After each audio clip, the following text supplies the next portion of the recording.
Hello again. We learn that Prime Minister Keir Starmer, in another fruitless bid to revive his premiership and gain a little popularity, is planning to ban children and teenagers under the age of 16 from using social media sites such as TikTok, Instagram, and Facebook. This is an initiative which he feels might prove very popular with parents who might thus be persuaded to back him at the next general election. It is a barren and fruitless enterprise, as anybody who actually knows young people will be immediately aware. In Australia, most teens are still using social media despite the ban imposed there on under 16s. They do this quietly without making a fuss about it. Many switch to unregulated platforms which are a lot less savoury than Facebook. Others have found how easy it is to circumvent the restrictions on sites like TikTok, Snapchat, and so on. This is inevitable. When I worked at a further education college a few years ago, the college had a special ultra powerful software system which blocked the computers in the college from being used for social media. One could not even get onto YouTube. The teenagers, though, had no problem at all getting round this, and if ever I wanted to go on some restricted site, perhaps I wanted to look at a YouTube video, I'd only have to ask any random student who would then bypass the filters. How? I have no idea at all. But these kids are digital natives who grew up with computers and the internet.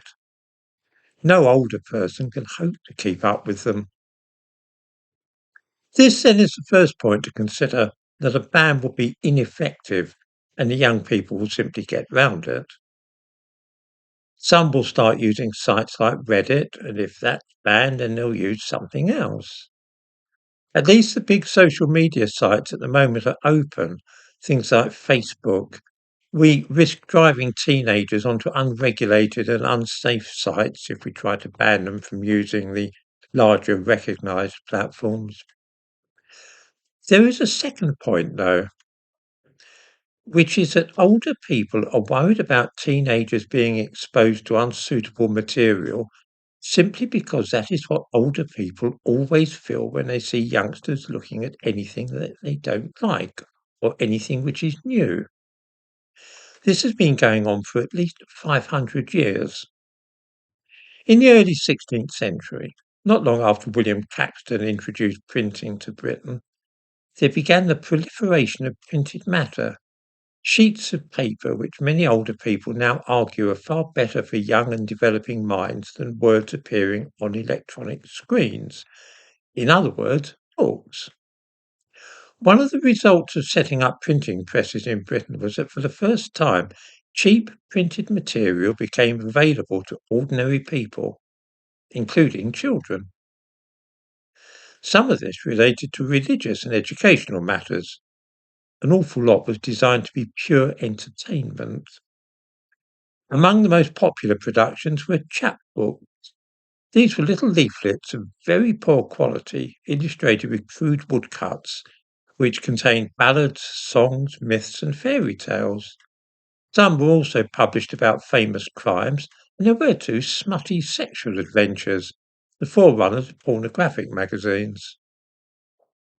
Inevitably, chapbooks fell into the hands of children and adolescents, who often found them more interesting than the religious texts which they usually encountered. In 1528, William Tyndale, the religious leader who translated the Bible into English, complained about the increasingly common practice of allowing young people to read what they pleased. He said, Robin Hood and Bevis of Hampton, Hercules, Hector and Troilus, with 1,000 histories and fables of love and wanton ribaldry, as filthy as heart can think, to corrupt the minds of youth withal. It's difficult today to imagine that any of those worried about children being on social media would disapprove in such strong terms of their children reading tales from Greek mythology.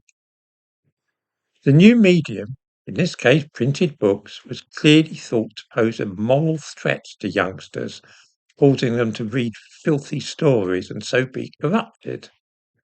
These books were the social media sites of the time, luring young people into disgusting thoughts and habits. Fast forward 300 years to the late 18th and early 19th centuries, and we find serious concern being expressed about the habit of reading novels. Novels were now becoming widely available at that time. It was believed to be particularly damaging for girls, leading as it did not only to idleness, but giving rise also to an unhealthy interest in romance and sex. Experts warn that girls and young women were becoming so absorbed in novels that they lost touch with the real world and were eventually unable to distinguish between fact and fiction. I wonder if any of this is ringing any bells with adults in the modern world worried about the internet. As the 19th century drew on, a new menace to the psychological health of young people appeared. These were the so-called penny dreadfuls, which were similar in many ways to the Tudor chapbooks. Adventures of highwaymen, supernatural thrillers, true crime, and various other types of publication. These were serialized, and there were stories in the forms of magazines. On the covers were lurid, sometimes gruesome illustrations. An enormous industry grew up to provide youngsters with a ready supply of this Victorian pulp fiction, and it was blamed for everything from the idleness of errand boys to rapes and murders which had taken place after youths had been reading them. There were demands for penny dreadfuls to be prohibited by law, as they were responsible for so much misery. Again, one wonders what sort of effect a law would have, whether it would actually have prevented errand boys from reading penny dreadfuls. By the outbreak of the First World War in 1914, the penny dreadful scourge had died away. At its height, youths charged with murders had blamed their crimes on the reading of penny dreadfuls, an eerie foreshadowing of what became known in the USA in the early years of the 21st century as the Grand Theft Auto defense, the claim that the constant playing of the violent computer game Grand Theft Auto blurred the boundaries of some young people's perceptions of reality to the extent that they had not realized the seriousness of real-life murder. The next menace to the mental stability of the more easily influenced young person had emerged at the beginning of the 20th century and was also blamed for all manner of ills, from stealing cars to a decline in reading among children. This was the cinema. In 1913, it was claimed that children's libraries in the city of Nottingham were seeing 50% fewer books being borrowed. The reason, it was alleged, was that children were now spending all their spare time at the cinema and no longer had any time to read library books. Within a few years, the majority of British children were keen cinema goers. In Edinburgh in the 1930s, 70% of children went at least once a week to the cinema, and in London, 63% of under fives went regularly. Cinemas were blamed for a rise in criminal activity by children, partly because they were emulating the scenes which they saw depicted on the screen. There is a common thread running through fears about chapbooks, novels, penny dreadfuls, cinema films, and social media sites, one which has very little to do with any real anxieties which are expressed. It is more about the general uneasiness that adults feel about what children are getting up to amuse themselves. It is a general rather than particular anxiety. One is irresistibly reminded of a cartoon which appeared in the magazine Punch many years ago.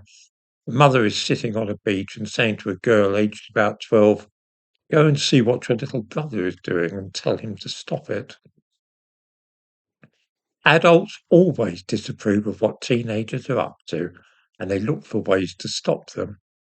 All such efforts are in vain, and after a century or so, those who tried to suppress printing or novels look ridiculous. We are seeing exactly the same kind of thing now.